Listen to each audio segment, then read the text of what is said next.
ये शकुनी के पासों की कहानी है, केवल जुए की नहीं बल्कि बदले, धैर्य और विनाश की कहानी। गांधार देश की राजकुमारी गांधारी का विवाह जब हस्तिनापुर के अंधे राजा धृतराष्ट्र से हुआ, तब ये विवाह नहीं बल्कि एक षड्यंत्र था। गांधार के राजा और उसके पुत्र शकुनी को इस विवाह में छल का आभास हुआ, पर तब बहुत देर हो चुकी थी। कहते हैं कि हस्तिनापुर के बंदीगृह में गांधार के राज परिवार को कैद कर लिया गया।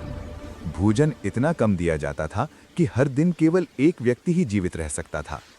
राजा ने निर्णय लिया, सबसे चतुर जीवित रहेगा ताकि वो एक दिन बदला ले सके। वो व्यक्ति था शकुनी। किंवदंती के अनुसार जब गांधार के सभी लोग एक एक कर मर गए तो शकुनी ने अपने पिता की हड्डियों से पासे बनवाए। वे साधारण पासे नहीं थे, उनमें पिता का आशीर्वाद और श्राप दोनों थे।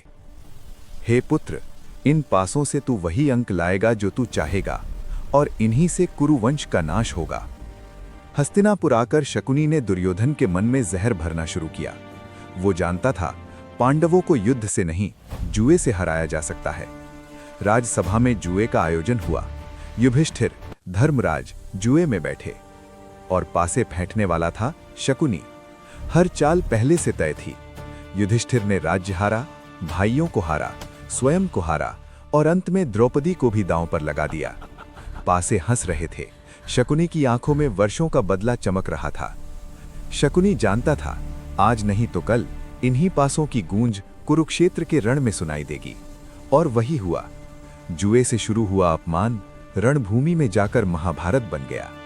कहानी का संदेश, शकुनी केवल खलनायक नहीं था, वो एक ऐसा व्यक्ति था जिसका धैर्य, बदला और बुद्धि पूरे वंश के विनाश का कारण बने।